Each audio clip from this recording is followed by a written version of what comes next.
2026 ditandatangani oleh Direktur Reserse Kriminal Umum Polda Metro Jaya selaku penyidik Dr. Imanuddin SH, SIK MH, Komisaris Besar Polisi.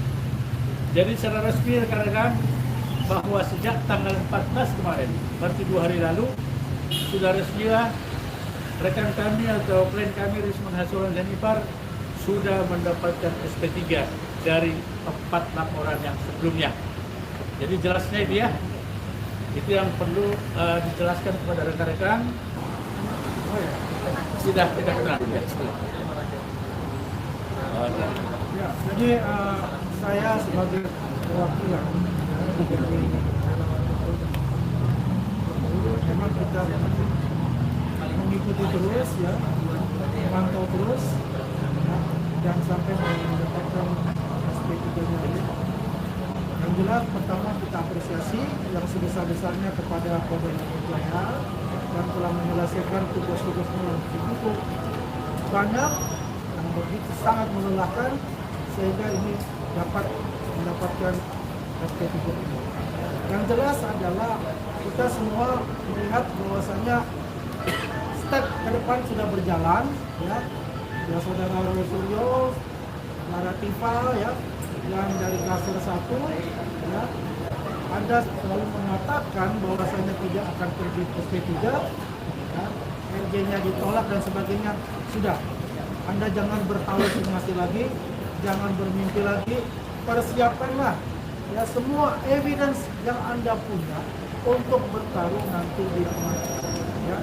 Kami semua relawan Pak Jokowi dan juga para pendukung Jokowi dan seluruh masyarakat Indonesia akan memantau terus, akan memonitor terus sampai ke pengadilan untuk itu. Ya, biar bagaimanapun, Roy, ini sudah terbukti apa yang Anda omongkan itu adalah halusinasi Anda belaka. Oke, nanti kita ketemu di pengadilan selanjutnya. Saya rasa demikian. Bang Risman mungkin gimana, merasa lega Bang? Udah bisa ke Indonesia Bang? Oke, sekarang silakan. Sejak bertemu dengan keluarga Pak Jokowi dan Mas Gibran ya sudah tidur nyenyak. Yang nggak tidur nyenyak kan yang di sono. Terus saya juga mengapresiasi ya kinerja dari dan support dari kepolisian Polda Metro Jaya, mulai dari penyidik ya, jadi tidak ada inisiatif apapun ya. Saya bercerita tentang temuan saya kepada penyidik, saya sebut saja namanya ya, Bapak Ibtu Teguh, Bapak Rusadi ya, di Kamlek 5, unit Kamlek 5 ya. Begitu juga dengan Kasubdit Bapak Atta dan seterusnya, Bapak Dir Primu dan Bapak Kapolda. Jadi semua ini jangan digiring bahwa ada faktor duit, faktor apapun. Kalau ada yang berpikir seperti itu, berarti dialah yang menginginkan duit itu. Itu saja. Mereka sajalah yang memikirkan duit itu. Karena apa? Seperti kemarin yang saya jelaskan bahwa orang minta maaf seharusnya membayar ganti rugi itu pihak yang meminta maaf. Logikanya jangan jongkok. Itu bagi yang menuduh ya. Nah, kita selesaikan aja isu liar itu ada di situ. Terus kemudian ya hentikanlah kepada pihak-pihak yang selalu merepetisi, mengulang-ulang klaim bohong, klaim palsu, 99,9% palsu. Tetapi ketika ditanyakan, coba wartawan tanyakan dari mana angka itu, dia selalu berkelit entah kemana ya, dengan isu-isu gak jelas ya, isu-isu basi. Jadi hentikanlah ya, kalian jangan percaya begitu saja kepada seorang mantan napi, mantan narapidana yang mengaku peneliti. Sementara kalau kita lihat track record penelitiannya, itu kan peneliti harus ada. Apakah dia pernah belajar matematika di kampusnya, matematika teknik, matematika engineering, numeri, dan matematika lainnya. Karena semua dasar dari digital image processing itu tentu ya berdasarkan keilmuan matematika tingkat lanjut ya, yang itu tidak didapatkan dari ilmu komunikasi visipol, ya, karena itu ilmu politik. Jadi bagi masyarakat, ya, jangan cepat percaya kepada klaim-klaim kebohongan 99,9%. Saya sebutkan aja 2 pointer yang akan saya revisi nanti di buku saya. Ya. Pertama, klaim bohong. Mungkin sekarang mulai mereka sudah berhenti, ya. Klaim bohong bahwa tidak ada baik embos maupun watermark yang ditunjukkan pada gelar perkara 15 Desember 2025 maupun yang diupload oleh Saudara Dian Sandi Utama di akun X-nya. Klaim itu juga klaim bohong. Ya. Klaim bohong yang diulang-ulang dan sekarang mungkin sudah berhenti dia karena ketahuan, ya. Padahal dengan sebuah filter, ya, tapis digital sederhana dalam ilmu digital image processing itu bisa didapatkan, kita ekstrak, ya, lintasan tiap baris itu watermark Unpas Gajah Mada, Unpas Gajah Mada, Unpas Gajah Mada, dan ada emboss yang sangat jelas. Ya, oleh karena itu jangan percaya saudara-saudara klaim bohong itu, apalagi dari seorang mantan napi dari kasus Tupac. Dia mengaku-ngaku menjadi peneliti. Yang kedua, saya bocorkan di sini penelitian saya. Sebelumnya, ya, saya mengatakan bahwa lembar pengesahan skripsi Bapak Joko Widodo itu diproduksi sekisaran tahun 2019 setelah 1985 atau 2000-an. Karena penelitian saya hanya membandingkan font Times New Roman dengan apa yang ada pada lembar pengesahan skripsi. Itulah peneliti bisa salah. Kenapa saya bilang setelah saya revisi, saya bandingkan, ya, ini perlu dikutip pada mereka yang hanya yang mengaku-ngaku ahli itu, ya.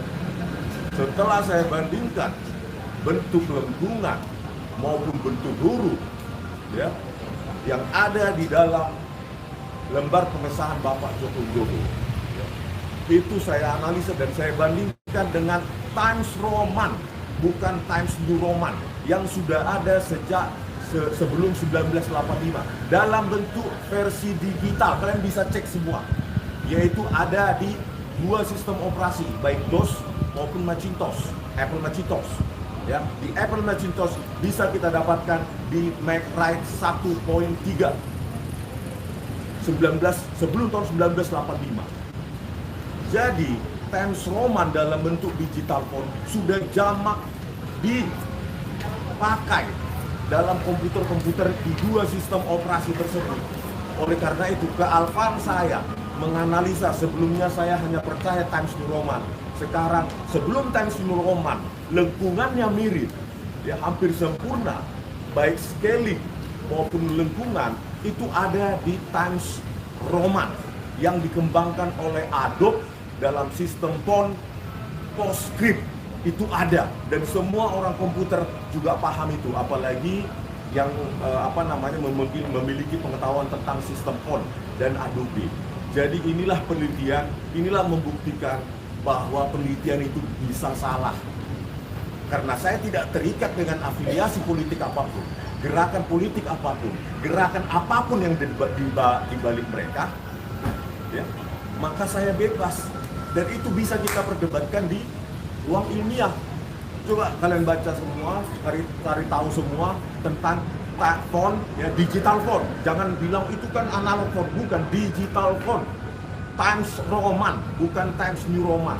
Itu ada sejak sebelum 1985, sekitar 1982-83.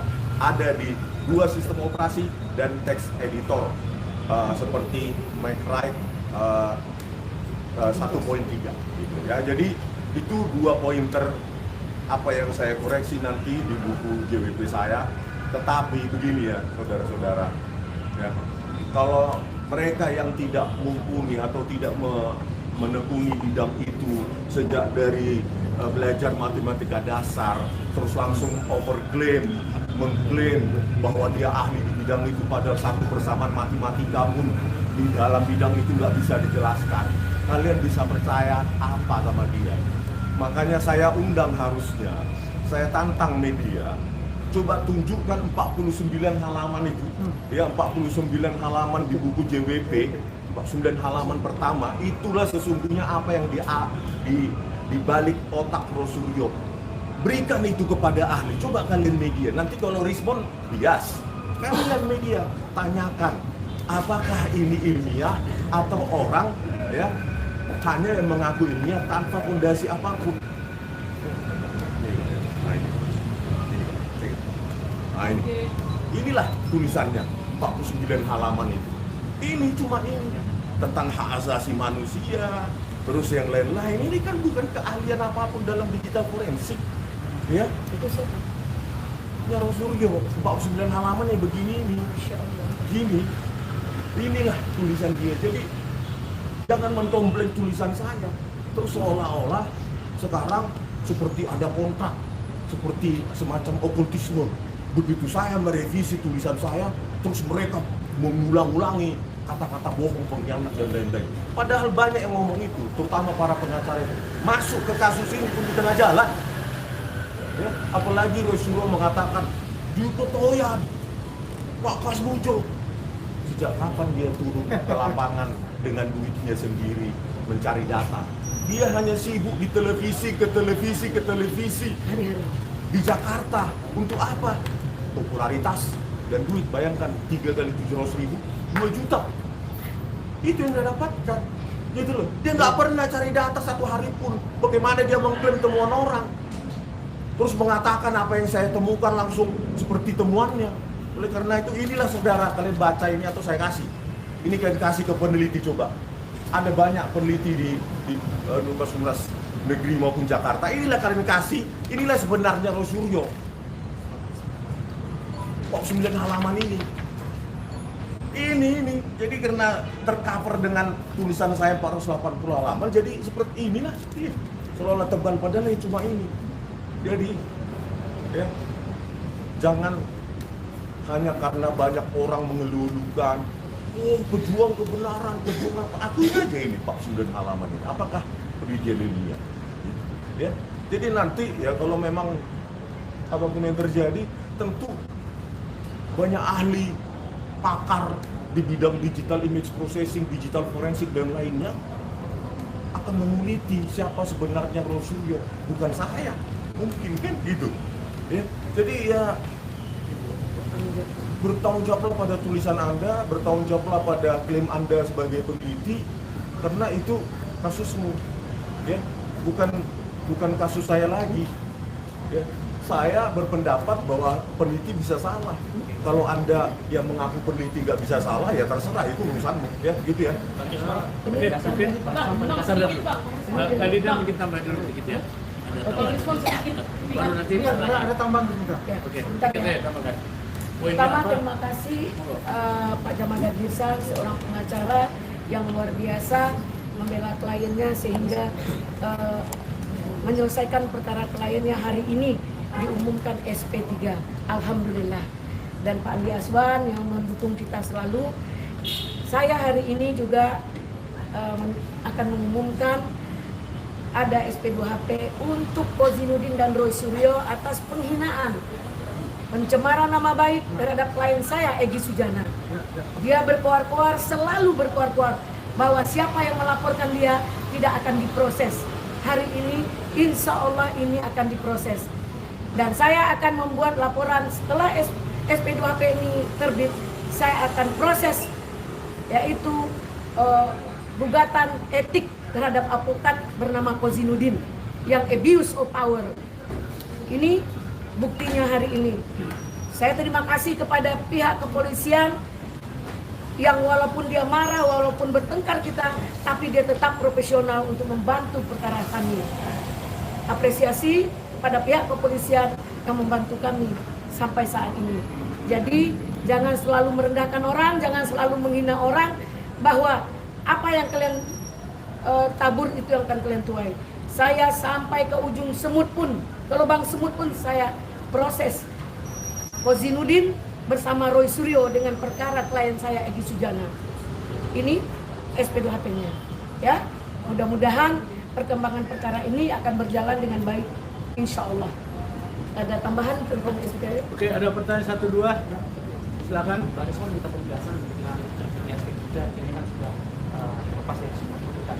Kalau kedepannya abang sendiri ini akan keluar atau dalam konteks stop tidak terlibat lagi dalam perkara kasus ini atau justru itu berjuang untuk melawan pihak-pihak yang mempertahankan Jangan melawan, artinya gitu. Kalian mau nggak ada orang yang mengaku mengklaim mengetahui menjadi pakar di bidang sesuatu, tapi sebenarnya dia satu mata kuliah pun tentang itu dia tidak pernah menempuh. Nanti ada lagi orang semacam dia buat keributan lagi. Media mungkin senang, tapi apakah ini senang untuk negara kita? Jadi bukan melawan, tetapi saya akan membantu pihak kejaksaan untuk menelanjangi siapa sebenarnya Rosilio itu. Ya. Jadi sebenarnya tanpa saya pun gampang. Tanpa saya. Kenapa? Saya bilang, ya 49 halaman ini ya kalian lihatlah. Ya. Gak ada satupun yang ilmiah. Klaim bohong 99,9% palsu itu kan kebohongan yang terus diulang-ulang sehingga publik itu percaya. Oh, Rosilio itu researcher, peneliti. Sejak kapan sih dia mengklaim dirinya peneliti sebelum kasus ini? Coba lihat jejak digitalnya. Jangan sampai publik percaya 99,9% itu palsu dan dipercaya itu keluar dari pendapat pakar. Sementara si pakar yang mengaku si pakar ini ngambil mata kuliah dasar tingkat mata kuliah aja ya tentang integral, diferensial dan lainnya yang dasar aja itu nggak tahu, nggak pernah. Padahal itu terimplementasi dalam ilmu digital image processing. Makanya ketika kalian tanya tentang 49 halaman, dia pasti menghindar. Tapi kan bukan begitu caranya nanti di pengadilan. Dibandingkan berapa halaman? Oh, ada banget, 486. Jadi bukan begitu nanti di pengadilan. Memang dia bisa menghindar dengan segala macam tuduhannya. Dia akan dicecar. Gitu. Oleh karena itu, pembohongan publik yang terus diulang-ulang seolah-olah dia dewa yang tidak pernah salah. Sekali lagi saya ungkapkan, dia dewa yang tidak pernah salah, pakar yang paling pakar se-Indonesia. Ya? Dan itu dipercaya publik. Menurut kalian, benar nggak seperti itu? Kita bukan masalah benci atau tidak benci, tetapi tempatkan hasil penelitian itu di ruang penelitian. Siap nggak? Atau Rosilio saya tantang, 2 aja, nggak usah dibawa cheerleadernya, 2 orang aja. Di apa? Di sebuah podcast atau di televisi, 2 orang aja, gitu loh. Ya biar jangan ngelantur, tapi kan mungkin itu udah waktu agak genting ya. Nanti ada tim sorak. Jadi udah dan saya sudah mengisi ya, BAP saksi mahkota terhadap Rosilio dan Putih Pak. Oke. Ya. Bang, pihak sebelah tadi mengatakan alasan abang mau SP3 ini karena takut kasus ijazah Jepang dibahas. Itu kan masih laporan. Ada itu masih Bentar bang, laporan. bentar. Masih Jawab dulu, lap- Bang, sabar. Ya, Ya, boleh bang. iya masih laporan. Rosilio ini kan selalu, yo, kalau sudah, oh ini suruh matian. Punya bukti apa sih dia? Sekarang urusin kasusmu, jangan hindari 99,9% itu klaim yang sudah mungkin berapa ribu kali diulang-ulang di televisi dan coba Juta bayangkan, kali, ya? pernah nggak wartawan menanyakan itu apa sih klaim 99,9% palsu itu? Itu kan numerik. Tahu nggak arti numerik? Itu keluaran dari metode. Bukan kualitatif loh 99,9% itu. Gitu loh. Kalau kalian baca buku saya di buku JWP, nggak ada 99,9% palsu. Ya? Ada 80-an, ada 90-an, ada 70-an. Begitulah numerik yang bisa dipertanggungjawabkan. Gitu loh. Dan itu harus dipertanggungjawabkan 99,9% palsu itu dengan modal berapa tadi? 49 halaman. Kalian proaktif dong, jangan. Saya kira media maupun YouTuber itu yang kalau kalian yang netral ya, proaktif tanyakan, kayak minta dari saya 49 halaman itu ditanyakan, wawancarai ahli lain. Jangan hanya karena media darling ya, viewsnya banyak langsung digerubung ya. Jadi kalian juga bertanggung jawab untuk memberitakan yang normal, perbandingan antara A dengan B. Dengan menganalisa. Apalagi ya saya sangat menyayangkan ya Pak Rosudio seringkali mengolok-olok saya, membelok-belokkan nama saya. Tolonglah itu, terutama media mainstream itu ditiadakan gitu. Karena banyak yang nonton di anak-anak ya. Oke. Bang, tapi terakhir Bang, apa sih Bang alasan Udah mau pulang. menurut Abang apa sih alasan Roy Suryo selalu mengatakan atau selalu membahas ijazah Bang Rismon, surat kematian dan lain-lain? Apakah karena tidak ada alasan lain buat menjatuhkan Bang Rismon? Itu kepanikan itu. Jadi ya udah cukup ya, jadi itu hanya kepanikan kita Oke, tidak.